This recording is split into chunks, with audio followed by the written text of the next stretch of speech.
Sí, por si acaso yo al final estoy descargando la lista de los presentes, ¿ah? Ahí está también la hora de ingreso, etcétera, etcétera, en la lista que sale.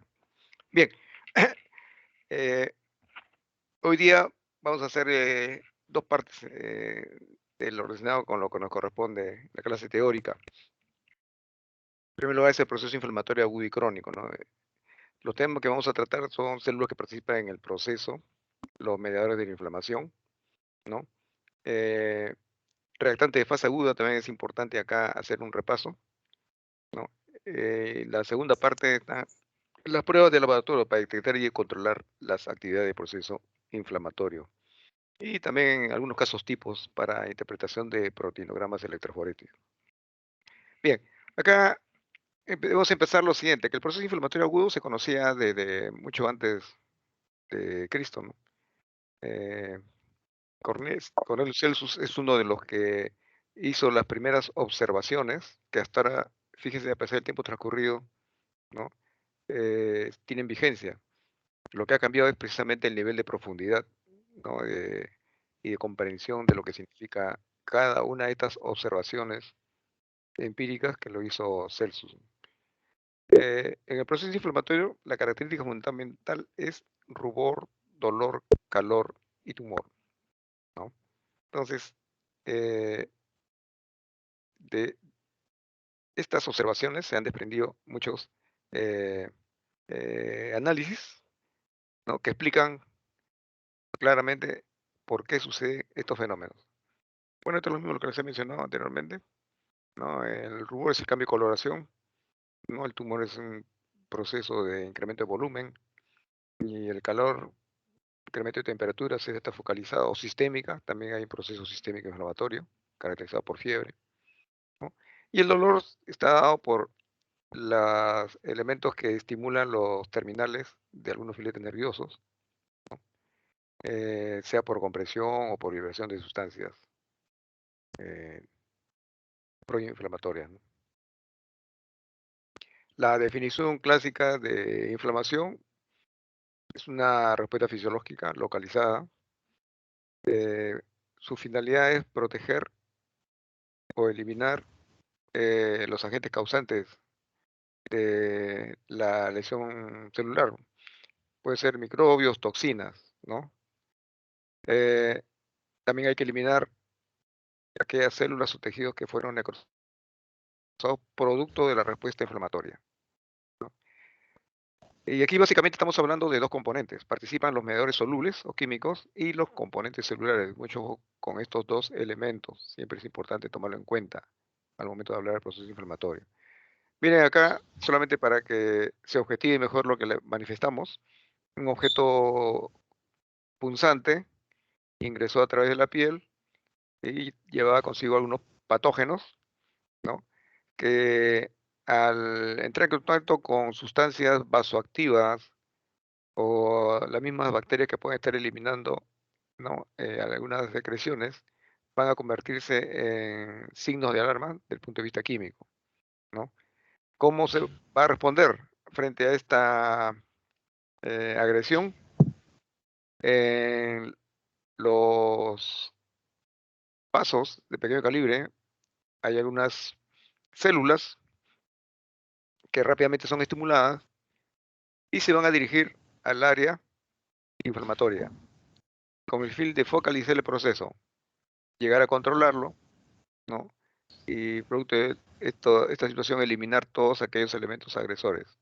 Obviamente que lo que les dije, van a quedar células, tejidos destruidos, también hay que removerlos. El conjunto de todos estos procesos, repito, es lo que va a formar la llamada respuesta inflamatoria, que no solamente va dirigido contra objetos extraños, también está dirigido con tejidos propios del individuo. Entonces estamos hablando de respuesta autoinmune, ¿no? El clásico eh, síndrome clínico en este caso es la artritis reumatoidea, ¿no? Los tejidos cartilaginosos son los que sufren el efecto de haber propiciado la autoinmunidad.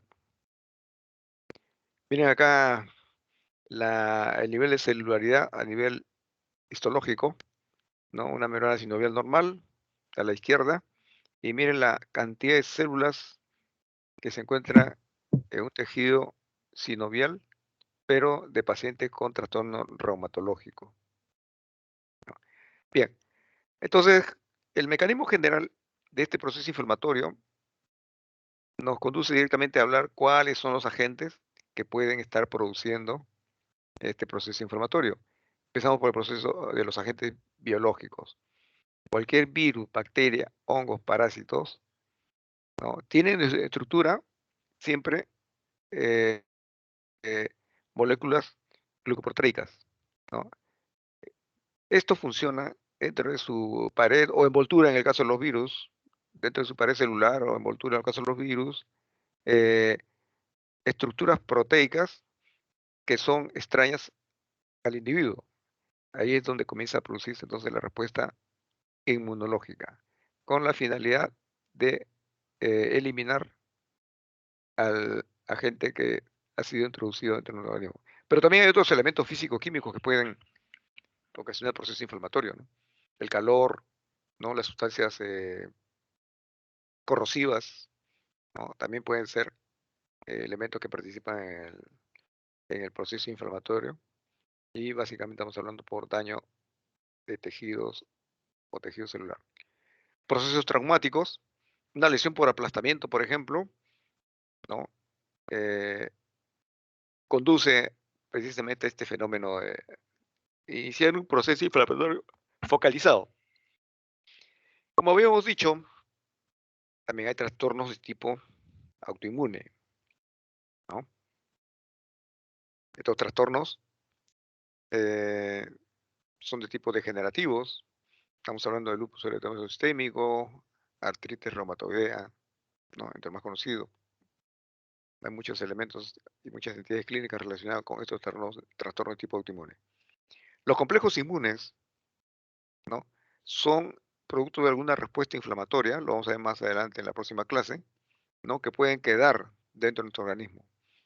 Normalmente deberían ser eliminados, sea en los riñones o sea en el vaso, ¿no? Por los macrófagos, pero cuando se quedan circulando en el organismo y no pueden ser eliminados por algún motivo, se depositan en las membranas basales, ¿no? O en las células endoteliales de los vasos, y ahí es donde comienza a generarse un proceso de tipo inflamatorio focalizado. Complejos inmunes que no han podido ser eliminados, se precipitan y se depositan en determinados tejidos, ¿no? Bien, la forma básica de toda inflamación, bueno, ya ustedes también ya conocen cuáles son las variantes. La de tipo agudo puede durar minutos hasta varios días. Una característica fundamental en estos casos es formación de exudados. En cambio, en el proceso inflamatorio crónico puede durar entre días a años, ¿no? Si uno hace un estudio celular de esos tejidos de proceso inflamatorio crónico, estamos hablando de acúmulos de macrófagos, linfocitos, ¿no? Hay simultáneamente destrucción y reparación de tejidos, formación de nuevos vasos, ¿no? Angiogénesis, ¿no? O si el proceso se está prolongando demasiado de tal manera que la destrucción celular es de más o menos regular extensión, hay procesos tipo fibrótico que reemplazan al tejido muerto por tejido fibrógeno, ¿no? Fibroso, ¿no? Esta es la característica entonces del proceso inflamatorio crónico que lo diferencia del agudo, ¿no? Miren acá en esta presentación, son 4 fases en las cuales puede dividirse el proceso inflamatorio. En la primera fase, llamada también vascular, hay un proceso de vasodilatación. Hay una segunda fase de leucocitaria inicial, alrededor de 1 a 2 horas, en la cual hay eosinófilos, basófilos, plaquetas, ¿no? Para llegar a una fase leucocitaria tardía, que es la tercera fase podemos colocar un tiempo de 12 a 24 horas, en la cual ya no encontramos las anteriores células, pues sí vamos a encontrar los polímeros nucleares, ¿no? Macrófagos, y finalmente puede derivar en una cuarta fase, si no es resuelta, ¿no? en la cual se forma un proceso inflamatorio crónico, donde la característica de la celularidad, observen, son linfocitos, macrófagos, fibroblastos, ¿no? Entonces, esto es lo que caracteriza, ¿no?, en cada una de las fases al proceso inflamatorio.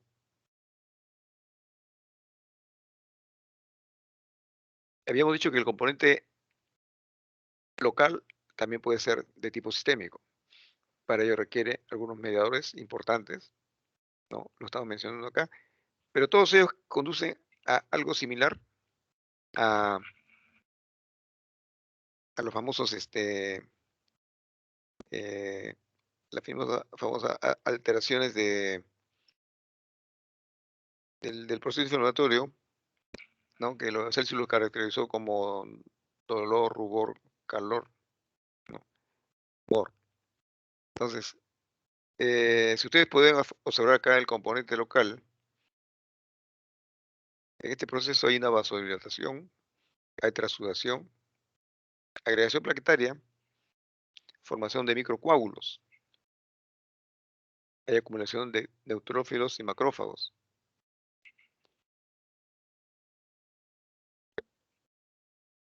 y liberación de algunas enzimas, tipo proteasas, ¿no? Hay formación de mediadores, ya aquí estamos hablando de la celularidad, ¿no?, y estimulación de fibroblastos. Ellos también participan.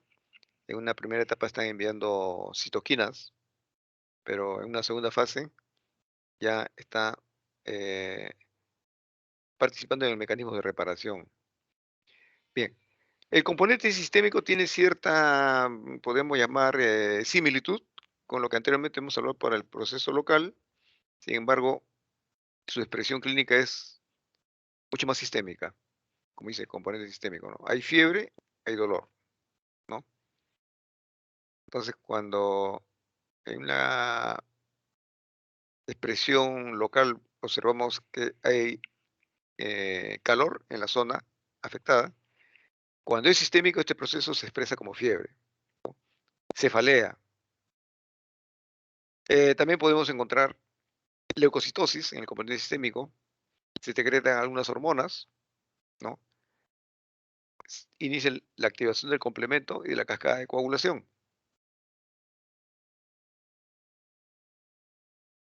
Hay disminución de ciertas moléculas, ¿no? El hierro, el zinc, ¿no?, que tienen una finalidad, bloquear la actividad del eh, el mecanismo de generación de energía dentro del patógeno, si estamos hablando de bacterias, ¿no?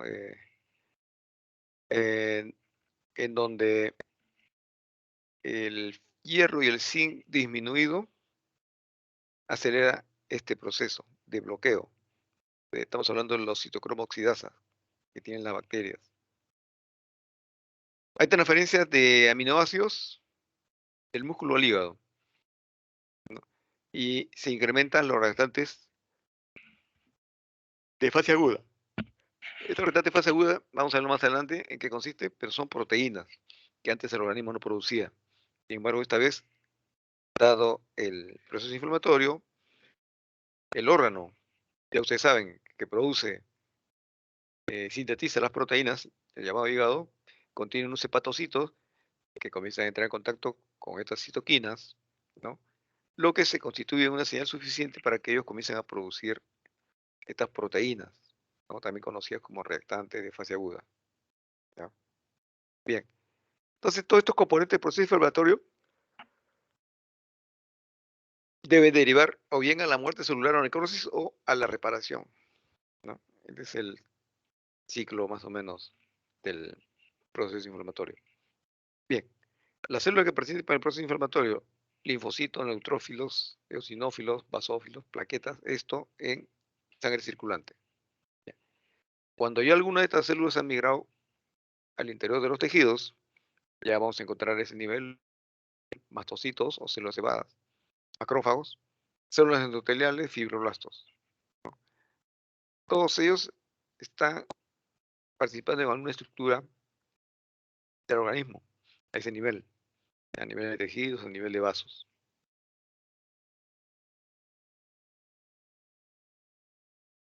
Sigamos con el proceso agudo. Acá los componentes principales que debo mencionar y que van a explicar el calor, rubor y tomar son los siguientes. Primero, alteración del calibre de los vasos. Hay una vasodilatación transitoria, ¿no? Entonces todo el torrente sanguíneo va por ese camino, ¿no? Y se va a traducir en un incremento de temperatura. También hay, eh, podemos llamar una asociación con eh, otras estructuras en donde eh, comienza a haber también rubor o cambio de coloración. La microvasculatura también comienza a sufrir algunas alteraciones, por ejemplo, aperturas de los espacios intercelulares, ¿no? Porque las mismas células como que se contraen. Ya vamos a ver qué sustancias van a participar en este proceso. Y se produce el fenómeno de transsudación. Y ahí hay el llamado tumor, ¿no? Migran los polímeros nucleares, ¿no? Y se acumula en el foco de la lesión. También contribuye entonces esto a la observación de celos de la incremento de volumen o tumoración. Bien,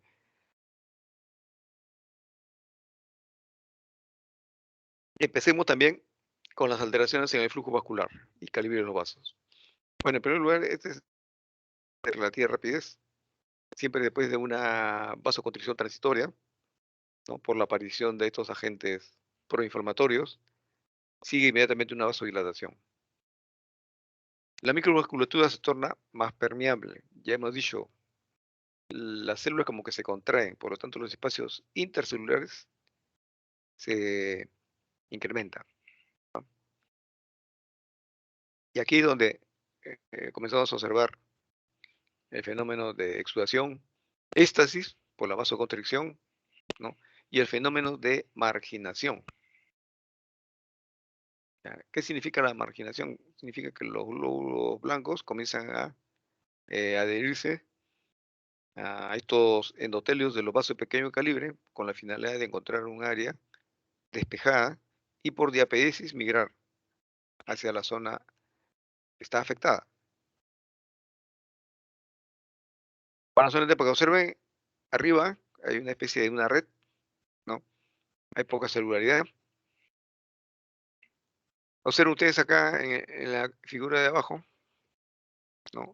Ha habido una migración de células, depósito de fibrina y de otras proteínas de plasma en el tejido circunvecino, dilatación de la véndula del paciente, ¿no? El lecho vascular también se incrementa de volumen, ¿no? Ya no son los capilares del mismo volumen de antes, son un poquito más gruesos, ¿no? Y por último hay una dilatación de las arterias, ¿no? También acá contribuye a este proceso de incorporar más agentes que participan en el proceso inflamatorio. Y mientras que las véndulas, que vienen a ser el foco o paso eferente, va a contribuir a trasladar a aquellas células que han sido, sobre todo linfocitos que han sido activados, ¿no? ¿Qué podemos decir en relación al incremento de la permeabilidad vascular? Esto es importante también, ¿no? Hay contracción de células endoteliales que dura de 15 a 30 minutos. Estamos hablando de histamina, branchinina, leucotrienos, como los responsables de este mecanismo de contracción de células endoteliales. De esta manera, repito, los espacios intercelulares se incrementan, ¿ya? Retracción de las uniones. Esto está dado por sustancias procoagulantes como son la interleuquina 1 y el factor de necrosis tumoral. Hay lesión endotelial directa, ¿no? Puede haber necrosis, el falcelo de las células endoteliales que se desprenden, ¿no? Y también hay lesión endotelial dependiente de los glóbulos blancos, los leucocitos. ¿Por qué? Porque eh, los mismos leucocitos son un intento de repente de eliminar anticuerpos que se puedan adherir al endotelio, ¿no? Eh, Va también a llevarse en encuentro a un pequeño segmento de este endotelio, ¿no? Entonces vamos a encontrar ahí lesiones vasculares, ¿no? Tanto en válvulas como en capilares de tipo pulmonar, por ejemplo.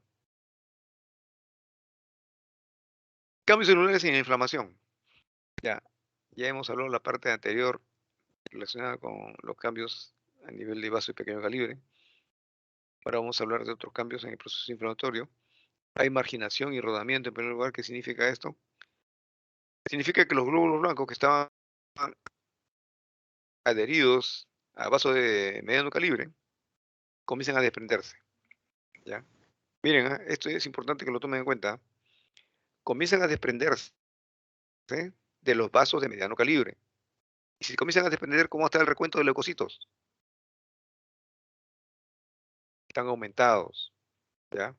¿Por qué? Porque si antes estaban, como dice, guardados, trepados ahí alrededor del endotelio de vaso de mediano calibre, al momento que se desprenden, van a eh, incorporarse al recuento de células blancas circulantes, ¿ya? Bueno, pero mira, esa es la primera fase, lo que nos explica la leucocitosis.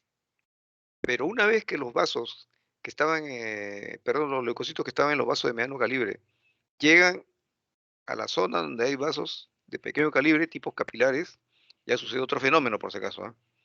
Entonces, en este fenómeno hay un fenómeno de marginación. O sea, nuevamente se comienzan a adherir a las células endoteliales. Entonces, hay que distinguir dos fenómenos claramente en este proceso inflamatorio, porque va a ser motivo de examen y a veces ahí hay interpretación equivocada de la pregunta. El proceso de demarginación se da con respecto al vaso de mediano calibre, pero en cambio el proceso de marginación se da en el vaso de pequeño calibre, ¿ya? Son fenómenos totalmente distintos. Demarginación y marginación. Esto les digo porque también ha habido preguntas al respecto cuando he hecho yo eh, esta serie de preguntas en el examen. Y pongo, ¿no?, que la dexametasona, por ejemplo, contribuye al proceso de marginación de los glóbulos blancos, ¿no? Entonces, algunos dicen, pero usted también dijo que la marginación era un proceso. Claro, en los glóbulos blancos, vasos de mediano calibre, contribuyen al proceso eh, de marginación, ¿ya? Entonces hay una leucocitosis. Pero cuando se acerca a un vaso de pequeño calibre, ahí el problema va a consistir en lo siguiente, de que por mecanismo de rodamiento va a ingresar dentro del intravascular del vaso de pequeño calibre, ¿no? Entonces, en este proceso requiere adherirse al endotelio, ¿ya? Y ensamblarse progresivamente con una serie de moléculas proteicas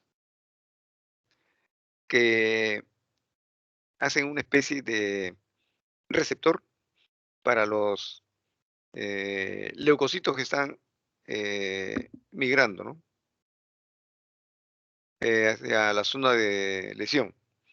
Entonces comienzan a ensamblarse progresivamente un receptor del leucocito con otro de la célula endotelial, aproximándose. Hasta que hay un fenómeno en el cual se produce la transmigración. ¿En qué consiste eso? Ya hemos dicho que los leucocitos se contraen, ¿no? Entonces crean un espacio abierto, como para que por ahí no solamente se pierda líquido, sino también células, ¿ya? En tercer lugar, hay un fenómeno de quimiotaxis y activación de esta quimiotaxis, ¿no? Activación de complementos, etcétera, etcétera, ¿no? Entonces, en este caso, estamos hablando de pacientes que todavía se mantienen con su vasodilatación de vasos de pequeños capilares, de pequeño calibre, y permiten que se produzca una especie de intercambio entre sustancias quimiotácticas, ¿no? Y las células que son atraídas por estas sustancias con la finalidad de aproximarse al área de lesión en donde están los patógenos, ¿no? En cuarto lugar tenemos fagocitosis y degranulación. Bueno, en este caso ya estamos hablando de una célula presentadora de antígeno que ha fagocitado a un agente eh, proinflamatorio. Hay un fenómeno de degranulación. ¿Qué significa esto? Todos los gránulos que están en los lisosomas de las células se vuelcan contra ese fagosoma que se creó para tener capturado al invasor, ¿no? Y la finalidad es destruir el patógeno. Antes de hablar cómo es la acción de las células presentadoras de antígeno, finalmente tenemos que hablar de que hay lesiones tisulares inducidas por polímeros nucleares. En otras palabras, una vez que se ha focalizado el proceso inflamatorio, una vez que los agentes que participan en este proceso son aislados, ¿no? También puede producirse lesiones tisulares. ¿Por qué? Porque los elementos celulares que intervienen en lesiones alrededor de los tejidos, ¿no? En su afán de remover estas células o detritus necrótico, lo hacen con tal fuerza que pueden lesionar también órganos, ¿no? Tejidos. Entonces ahí es donde nosotros estamos, lesiones tisulares inducidas por polímeros nucleares. O sea, los mismos polímeros nucleares le han hecho la observación, ¿no? En el sentido de que las lesiones tisulares encontradas son inducidas por acción de los mismos polimorfos nucleares. Es un intento de eliminar los agentes tóxicos o eh, destrucción de las mismas células que estaban alrededor de la zona inflamatoria. Miren, acá aparece el rodamiento, ¿no? Para que se produzca el rodamiento, en primer lugar tiene que haber esto que está en verde, por ejemplo, este granulocito, que es un receptor, ¿ya? En cambio, acá está el resto del endotelio, ¿no? Ahí es donde se ensambla, el leucocito sigue girando, ¿no? Sigue girando para tratar de encontrar otro receptor hasta que finalmente lo puede encontrar, ¿no? Y se forma un complejo integrina-selectina, ¿no? Entonces sigue en este papel de seguir rodando, pues se le llama rodamiento, hasta que encuentra esos famosos espacios intercelulares que se han abierto, ¿no? Y ahí por diapedesis ingresa, ¿no? Las quimoquinas son liberadas, ¿no? Y le permite al leucocito aproximarse a las bacterias, ¿no? De tal manera que si captura uno, lo engloba, forma el fagosoma para destruir, ¿no?, a la bacteria. Y en este caso hay participación del un fragmento del complemento, del C3b. Bueno, ahí está lo que le mencioné, ¿no? La marginación de los polimorfos nucleares en la periferia del vaso. El rodeamiento está mediado por un unión de moléculas de adhesión, las famosas selectinas, ¿no? Las selectinas L y E están expresadas en polímeros nucleares y células endoteliales. Las selectinas P están expresadas en células endoteliales y en plaquetas, ¿ya? Es muy importante recordar porque vamos a ver en qué momento tanto las moléculas de adhesión de los leucocitos deben coincidir con las moléculas, ¿no?, de adhesión. Debe estar tanto en el leucocito como en células endoteliales, ¿no? Pero lo importante es que puedan ser ensambladas unas con otras. Adhesión y transmigración. En este caso estamos hablando, la parte más importante, una vez que se ha adherido a la acción endotelial, sigue avanzando, avanzando hasta encontrar un espacio intercelular por el mecanismo de diapedesis, ¿no? En este caso dice la adhesión mediada por moléculas endoteliales que se unen a las integrinas de los polimorfos nucleares. Las moléculas endoteliales de adhesión, ¿cuáles son? El ICAN-1, molécula de adhesión intracelular, y el BCAN-1, molécula de adhesión de células endoteliales.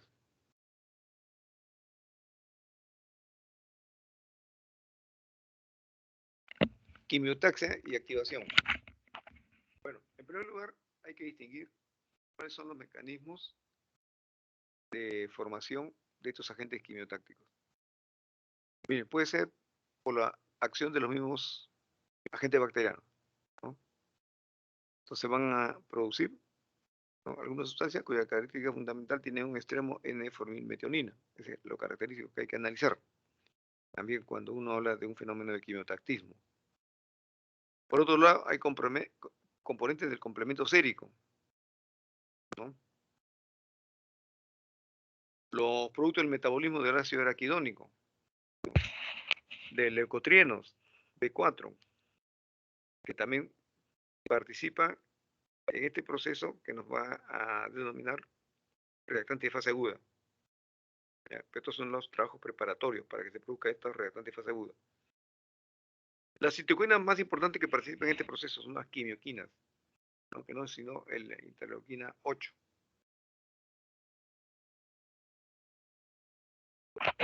La fagocitosis va a pasar por 3 etapas. Primero tiene que reconocer y unirse a las partículas al polimorfo nuclear. Eso es importante, lo primero, ¿ya? Ahora, ¿de qué se vale para esto? Hay dos caminos. Uno, que el leucocito pueda reconocer, ¿no?, algunos fragmentos del endotelio, ¿no?, que forman parte de los patógenos.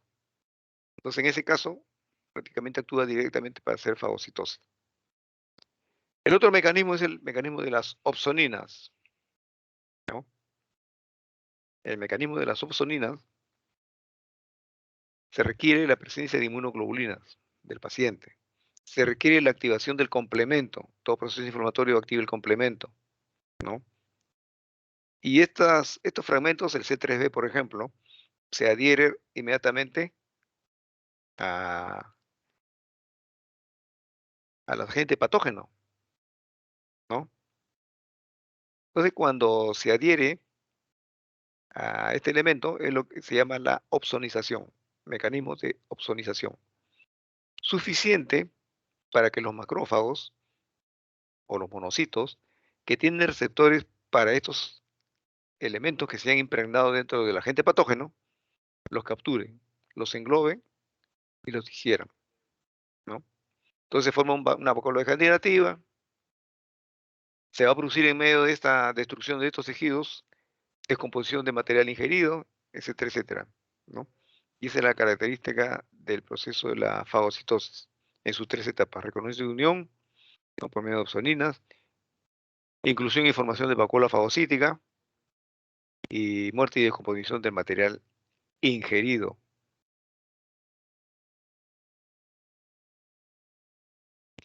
Bueno, ¿qué podemos decir de las lesiones tisulares inducidas por polimorfos nucleares? Bueno, en este caso, cuando hay liberación de enzimas lisosómicas dentro del fagolisosoma o el espacio extracelular, puede existir este daño. Leucocitos activados van a liberar productos del metabolismo, por ejemplo, el ácido araquidónico, ¿no? Y esto eh, van a producir lesión endotelial y daño tisular.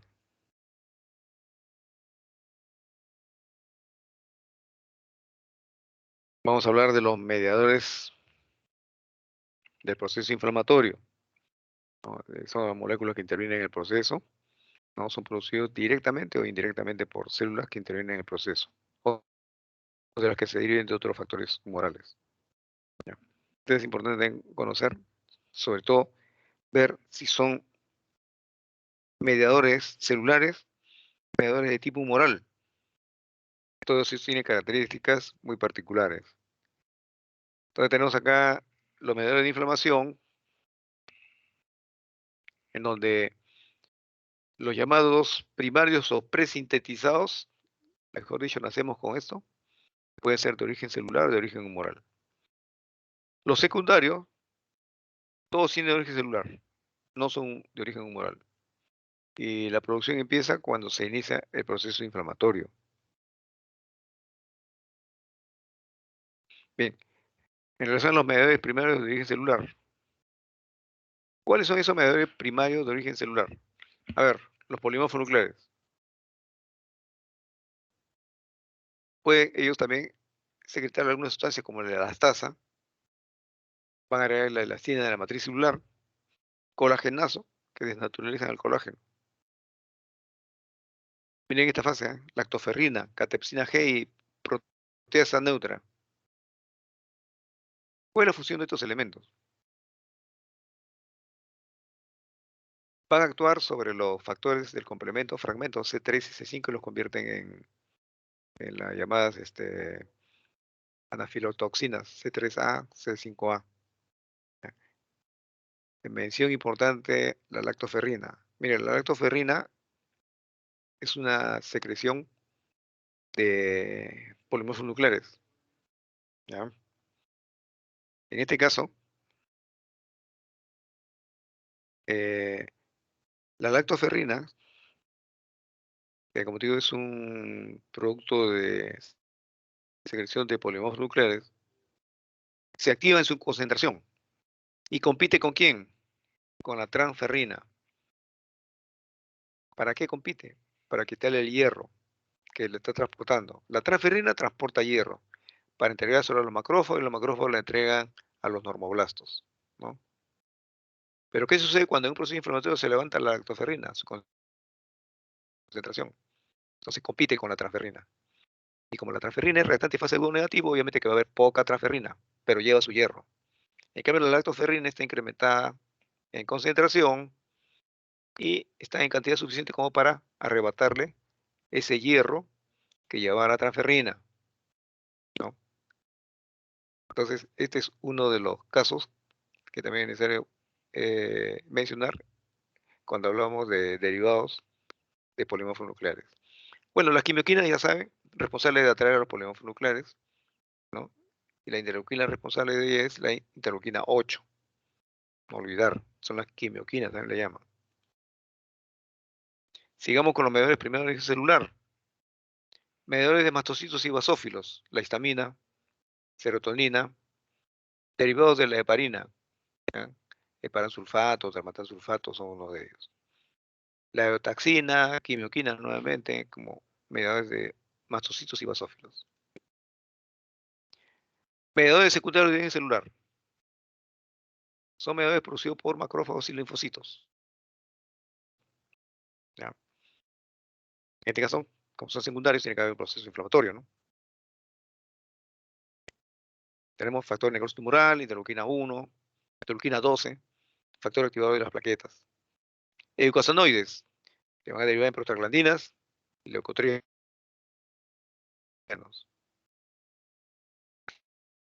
Las acciones biológicas del factor necrosis tumoral dependen de su concentración, ¿ya? En casos benignos, el proceso se focaliza, el proceso inflamatorio, ¿no? Se queda a nivel local nada más, ¿no? Va a haber activación de los leucocitos, ¿no? La interleuquina 1, que tiene un factor preponderantemente de tipo pirógeno, ¿no? Está merodeando siempre por la zona de emergencia para ver cómo manejan pacientes en emergencia. Pero así es importante recordar esto, que la interleuquina 1 y las quimioquinas están presentes en un proceso inflamatorio local, ¿ya? Eh, si la concentración se incrementa, ya tenemos efectos sistémicos. Si hay interleuquina 1 en exceso, ya hay una acción febril. Están estimulados los receptores de control de temperatura. Se produce fiebre. Los hepatocitos reciben la señal de estas interleuquinas, ¿no? Para modificar las proteínas que sintetizan, ¿no? Y comienzan a producir más proteínas de todo proceso inflamatorio. Son los reactantes de fase aguda. La médula ósea también está estimulada, comienzan a producir mayor cantidad de glóbulos blancos, por lo tanto hay leucocitosis. Pero hasta ahí todavía el proceso es focalizado, digamos, en cierto modo, ¿no? Mientras que uno es de una proceso inflamatorio tipo local, el otro tiene un efecto sistémico, pero no está alterando todavía las funciones más importantes de los órganos de la economía. Esto sucede cuando las concentraciones siguen elevándose mucho más, ¿ya? ¿Y qué va a suceder? El paciente puede entrar en lo que se llama shock séptico. ¿Por qué? Porque están predominando las fuerzas proinflamatorias, ¿no? Entonces puede llevar a una disminución del débito cardíaco, puede conducir a depósitos de trombina a nivel del intravascular, ¿no? Y el hígado puede entrar en hipocalcemia. ¿Por qué? Perdón, hipoglicemia. ¿Por qué? Lo que sucede es que el hígado recibe tal producción de señal para producir mayor cantidad de reactante de fase aguda, ¿no? Que los hepatocitos prácticamente incrementan su actividad a favor de la producción de reactante de fase agudo. La acumulación de glucógeno o de glucosa, cualquiera de los dos, disminuye. Entonces, cuando el organismo hace uso de esta glucosa, va a llegar un momento en que esa reserva se acaba. Ustedes saben que la reserva de la glucosa es el glucógeno, ¿no? Pero si el hepatocito no está sintetizando esto, debido a que el proceso era tan eh, exageradamente sistémico, entonces los hepatocitos están incrementando su actividad a favor de los reactantes de fase aguda negativo, ¿no? Declinando en este caso la producción de glucosa.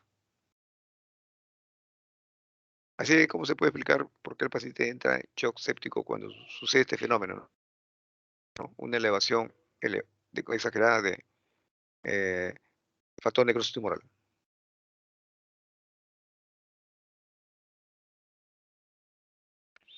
Bien, hemos hablado de las citoquinas, ahora es importante saber dónde se producen, ¿no? En primer lugar, los macrófagos y los linfocitos. Generalmente son los linfocitos T los que en primera instancia comienzan a producirse, ¿no? Eh, pero para ello requieren de una célula presentadora de antígeno. Eso lo vamos a ver más adelante. Las citoquinas van a mediar y regular las reacciones inflamatorias e inmunes. Van a regular. O sea, mientras algunos favorecen esta reacción inflamatoria, otros comienzan eh, a tener una actividad en sentido negativo, ¿no? Se retrae. Producto de ese equilibrio, vamos a tener dos de tipo de respuesta, ¿no? Si predomina la respuesta inflamatoria, prácticamente hay el periodo de que hay destrucción de tejido. Se pueden formar trombos incluso en los tejidos, porque los vasos se rompen. Pero si predomina los intermediarios antiinflamatorios, es decir, que el paciente está bloqueando todos los elementos que tengan que ver con la respuesta inflamatoria, si los está bloqueando, va a haber un momento en que no va a responder, ¿no? Sobre todo la respuesta de los patógenos, ¿no? Y el paciente puede ir a la sepsis.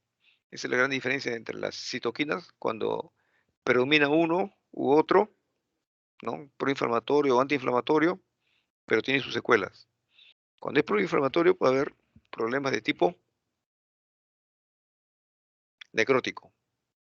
En cambio, cuando predomina el proceso antiinflamatorio, estando la dosis de citoquinas elevada, entonces cuando es el proceso antiinflamatorio, las citoquinas de tipo antiinflamatorio las que predominan, ahí es donde puede haber problemas de sepsis, ¿no? Considerar que las citoquinas también tienen una acción local, se resuelve a ese nivel, ya deja su razón de ser. Cuando es sistémica sí es mucho más complicado, ¿no? Es necesario recordar que las citoquinas no solamente inducen la síntesis y acción de proteínas, sino que van a actuar hacia otras que son células circunvecinas.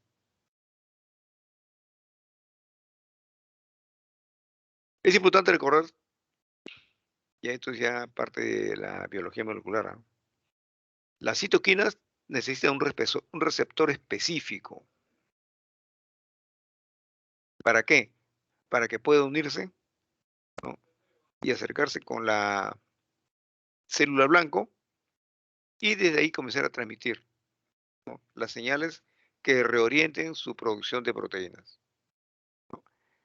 Bueno, van a inducir también cambios en la expresión genéticas en células blanco. Es importante que lo recuerden esto porque por el producto de acción de estas citoquinas proinflamatorias es que las células hijas ya no se parecen a la célula madre, ¿ya? Incluso su expresión de proteínas de superficie es otra.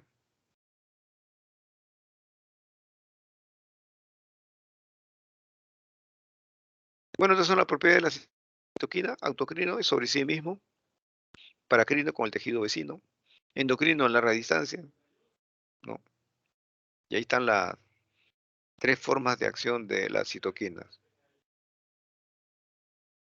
Bueno, miren, el factor necrótico tumoral tiene su origen celular, secretados ahí, a partir de ahí, y van a determinadas células, llamadas células blancas. Si ustedes observan ahí, sus células blancas, ¿cómo son? Miren, linfocitos T, por nucleares, macrófagos, células endoteliales, ¿no? Fibroblastos, hepatocitos, células blancas, hacia ahí van dirigidos la secreción.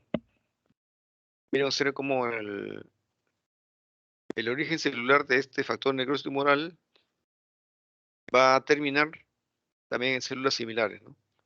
Puede tener origen en linfocito T, pero también tiene como célula blanco otro linfocito T. Puede tener origen en células endoteliales, pero también tiene su fin activar más células endoteliales, ¿no?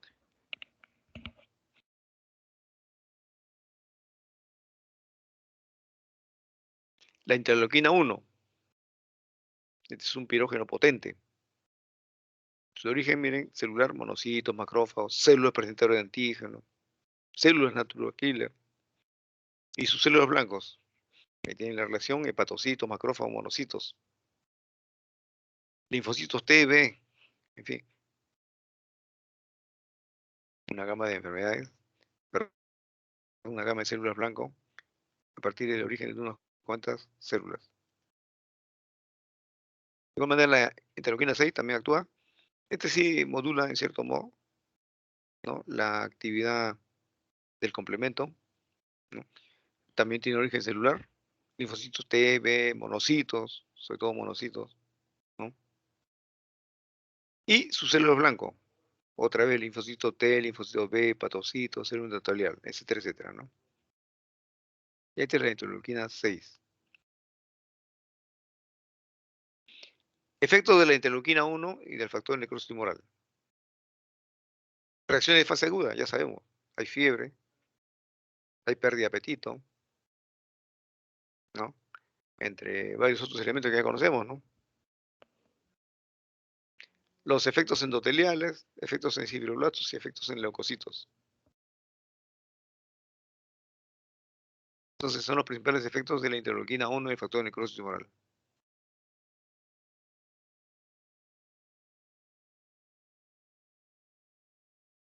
Reacción de fase aguda.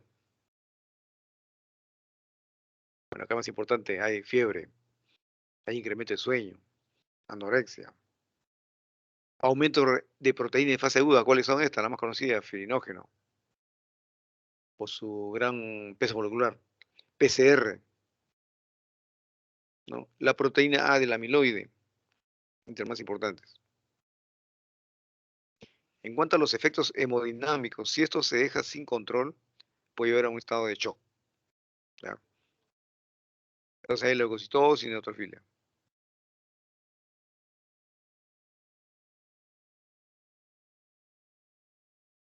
Mediadores secundarios de origen celular. Miren, son mediadores que son producidos por fibrulato, por el mismo endotelio, ¿no? Acá lo más importante son los que están producidos por el hígado. Tenemos proteína C reactiva, fibrinogen, proteína sérica del amiloide, ¿no? Complemento 3, ceruloplasmina, aptoglobina, antiproteasa alfa 1. Todos ellos son mediadores secundarios de origen celular, producidos en el hígado. Mediadores primeros de origen humoral. Proteínas o proteasas en este caso, porque estamos hablando de proenzimas, ¿no? O de enzimas que fragmentan también a la misma proteína para disminuir el tamaño. Tenemos el sistema de complemento, el sistema de las cininas y el sistema de coagulación y fibrinolisis. ¿Qué es el sistema de complemento? Bueno, se describió en un inicio como un grupo de proteínas plasmáticas que son activadas por microorganismos y promueven su destrucción e inflamación. Esto es una intervención a medias, una definición a medias.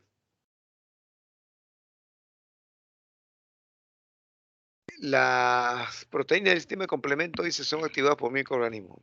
Normalmente están activadas permanentemente en una fase muy por debajo de subclínico, pero solamente estudios de biología molecular pueden hablar de que hay realmente hay complemento activo, pero no detectable con las pruebas de laboratorio convencionales. ¿Ya? Lo que nos da idea es que el proceso inflamatorio es un proceso permanente que permite precisamente la selección de células que ya se han envejecido para eliminarlas. Generalmente, un paciente que está fuera de control no va a morir por la enfermedad, muchas veces está dado precisamente por esto, por los microorganismos que ingresaron y desestabilizaron todos sus mecanismos. Bien, las proteínas de complemento están normalmente inactivas, ¿no es cierto? Pero son activadas bajo condiciones particulares, generando productos que median varias funciones. Hay tres vías de activación del complemento. Vía clásica, intervienen los complejos inmunes. Vía de la lectina, que es activado por polisacáridos de tipo bacteriano que están en su pared. La vía alterna, bueno, sigue el patrón de reconocimiento de estructuras extrañas de superficie. Y aquí están expresadas. La vía clásica empieza con el fragmento C1Q, ¿no? Y termina con el complejo de ataque de membrana o properdina, ¿no? Una serie de tubuladuras pequeñas que penetran los poros celulares, de tal manera que al destruirse las células es por incremento de volumen, ¿no? Por el trasvase hacia el, perdón, disminución de volumen del trasvase del líquido intracelular hacia afuera, ¿no? Por lisis celular.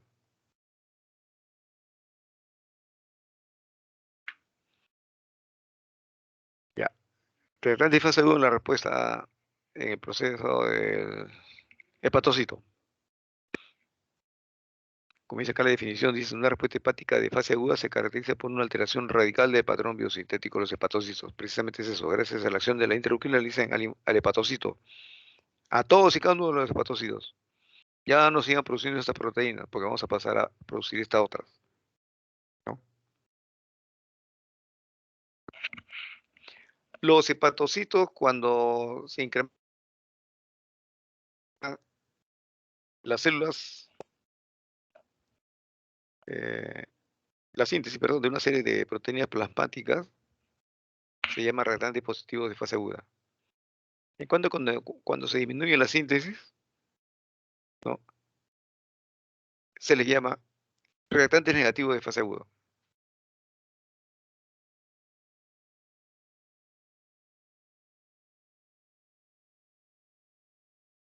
Los reactantes de fase aguda más importantes, miren, solamente por orden de importancia en cuanto a la respuesta inflamatoria. Proteína C reactiva es la más importante todavía. Incrementa fuertemente. Proteína A sérica del amiloide también. La aptoglobina, ya con menos intensidad, pero es importante porque es reacción de fase aguda. Fibrinógeno, ni habla de alto peso molecular. De todas ellas, de todas las células que tienen alto peso molecular es fibrinógeno, ¿no? Factores de complemento, como la glicoproteína ácida 1, alfa 1 antitripsina, alfa 1 antiquimiotripsina. También son reactantes de fase agudo positivos. ¿Por qué eran positivos? Porque se incrementa su síntesis durante el proceso. En cambio, los reactantes de fase agudo negativo, tenemos la albúmina, la prealbúmina, transferrina, fibronectina.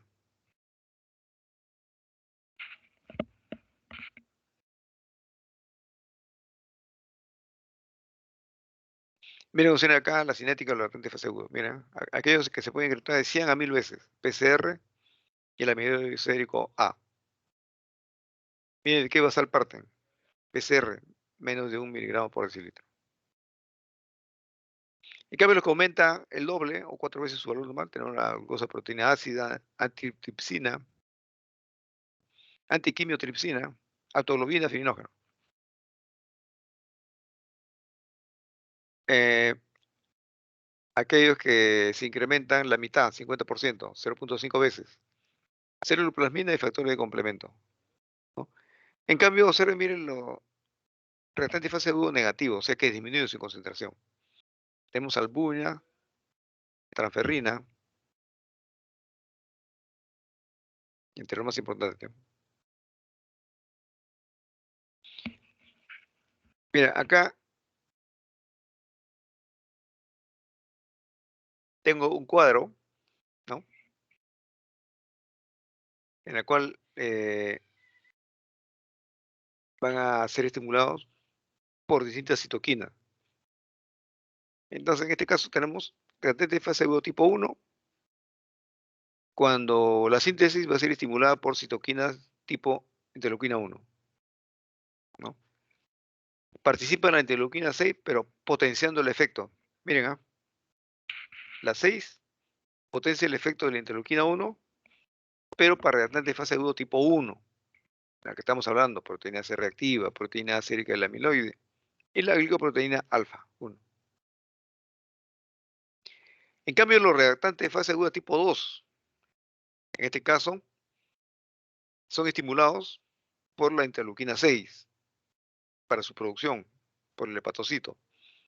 Entonces tenemos acá el fibrinógeno, alfa 1 antitripsina, alfa 1 antiquimiotripsina, aptoglobina, hemopexina, ceruloplasmina, ¿no? Cuya síntesis va a ser estimulada por ¿quién?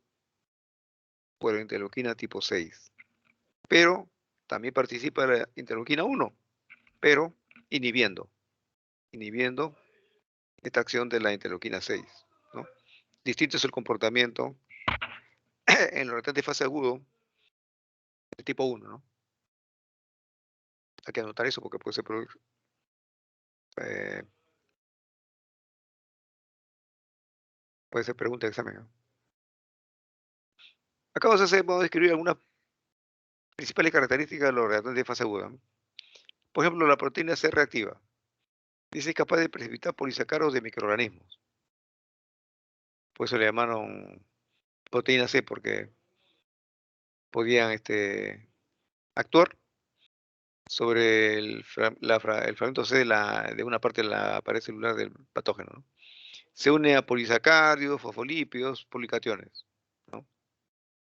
Y de esta forma va a aglutinar y precipitar los gérmenes, ¿no? Se inicia la ozonización, generación de factores quimiotácticos. Se une, por ejemplo, a la cromatina de los tejidos, sobre todo aquellos que han quedado necrosados, incrementa la velocidad de remoción por fagocitosis. La proteína C reactiva también va a activar la vía clásica del complemento, uniéndose al C1Q.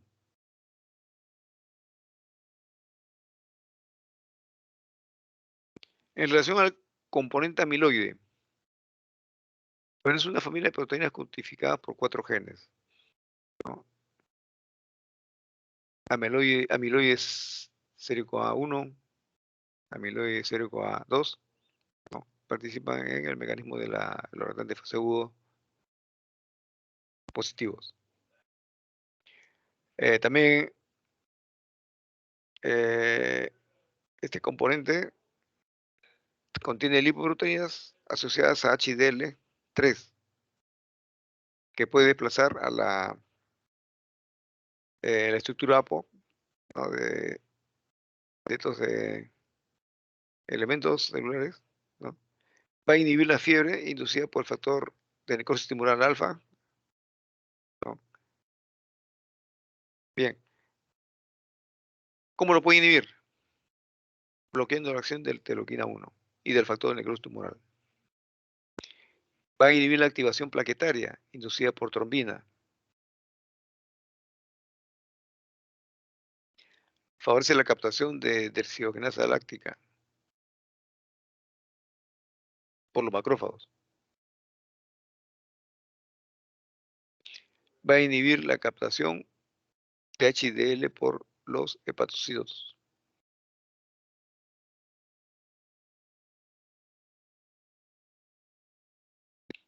Acá tenemos la glicoproteína ácida alfa 1. Constituye el 30% de las alfa 1 globinas.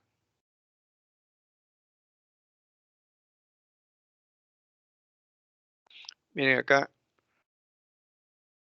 a ver, inhibe la interacción del plasmodio con la membrana del glóbulo rojo.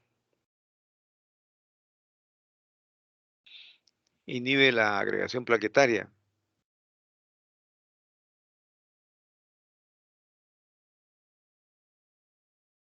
A ver, va a actuar como una antiproteasa, favorece el crecimiento de fibroblastos.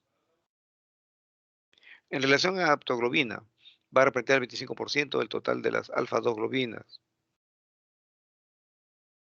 En este caso, ah,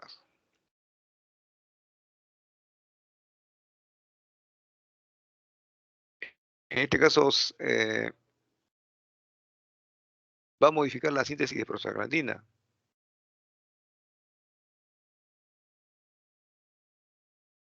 Tiene actividad antiproteasa y bacteriostático. Suprime la blastogénesis linfocitaria y quimiotaxis de monocitos.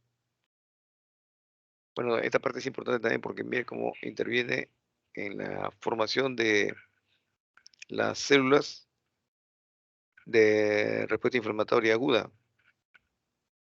Y ante la presencia de la aptoglobina, ¿no? Puede convertirse en un elemento modulador de la producción de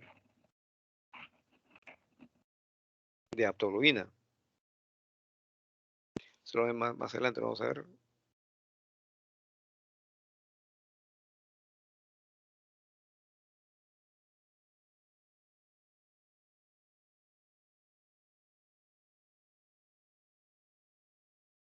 El fibrinógeno, esa es una beta globulina. ¿Ya? Este va a actuar en la agregación de ciertos microorganismos con propiedades opsonina. Observen acá, bloquea la reactividad mitogénica de la célula T y quimiotáctica de los macrófagos. Entonces también tiene un efecto modulador, por si acaso, en el proceso inflamatorio, ¿no? Va a formar la matriz de la fibrina, que va a servir de anclaje para otros productos bioquímicos.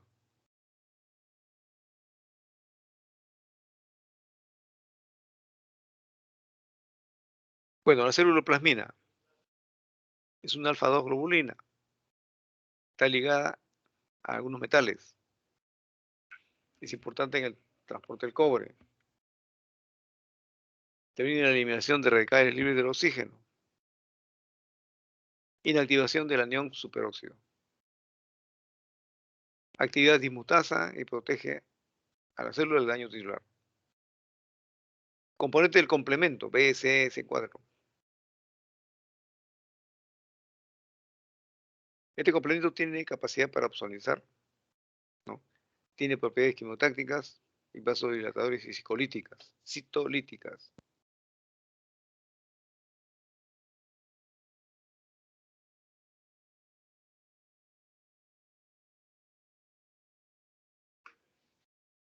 Bueno, la fase tardía de la inflamación se caracteriza por cicatrización, fibrosis, angiogénesis.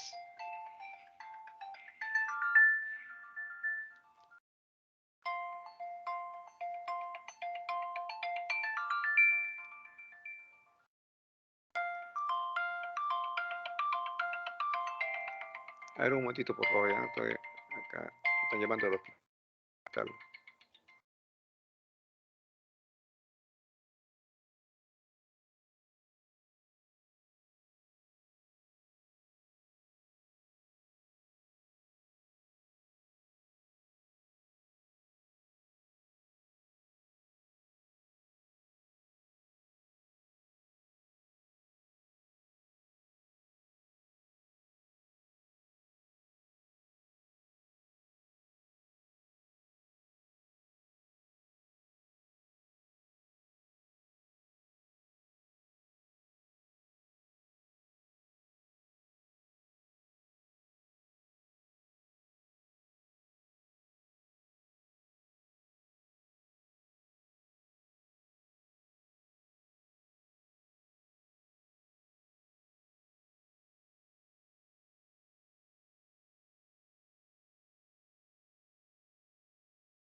Bueno, entonces, cuando ya se produce la inflamación de tipo crónico, va a haber macrófagos que fagocitan restos celulares, pero también va a producir otro tipo de citoquinas y mediadores, como la fibronectina, por ejemplo, que va a controlar a la fisiología de los fibroblastos. Estos van a modificar la matriz extracelular, de forma un granuloma y tejido fibrótico, ¿no? Entonces ahí ya hay una complicación.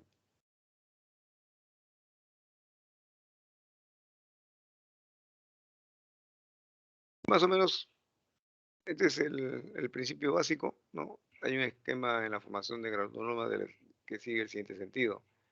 Hay una reacción inflamatoria, los macrófagos son el principal componente celular, el granuloma cambia su morfología, se transforma en células epitelioides, ¿no?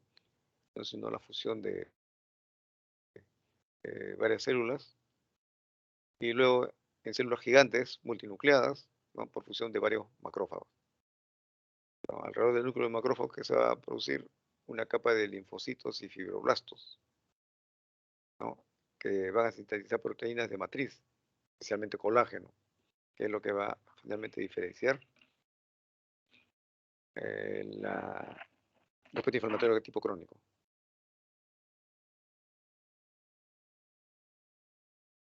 Recordar en este caso el granuloma inflamatorio va a comenzar cuando los monocitos son atraídos por quimiotaxis al área de inflamación. Estas células se transforman en macrófagos inflamatorios, ¿no? Forman agregados que van a formar un granuloma inicial, ¿no? Si tenemos a una bacteria como agente del proceso inflamatorio, en este caso vamos a encontrar lípidos estimuladores de la activación del macrófago y se van a sintetizar localmente citoquinas que se activa también en el mismo lugar del proceso, ¿no? Entonces van a aumentar de, de tamaño estos granulomas, y se ha formado un granuloma tipo epitelioide. ¿Ya? Si persiste este proceso y el estímulo es muy fuerte, digamos, muy vigoroso, se va a formar una zona necrosada. ¿Ya? En este caso, eh, el origen son sustancias nocivas. ¿Provienen de dónde? Del macrófago. ¿Cómo así? Son radicales del oxígeno. Puede ser radicales peróxido, ¿no? O las mismas proteasas, ¿no? Son precursores de enzimas que al final terminan metabolizando proteínas extrañas.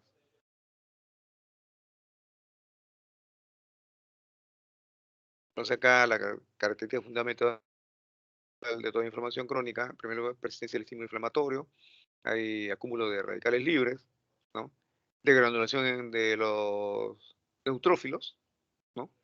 Acumulando mediadores leucotrienos tipo B4 o anafilotoxina C5A, ¿no? Estos elementos pueden llevar al reclutamiento de mayores cantidades de neutrófilos, ¿no? O el otro camino, linfocitos CD4, ¿no? Los cuales a su vez pueden eh, actuar sobre el interferón gamma. ¿Y cuál sería la función de este interferón? Reclutamiento de monocitos, macrófagos, ¿no? Y finalmente la formación del granuloma.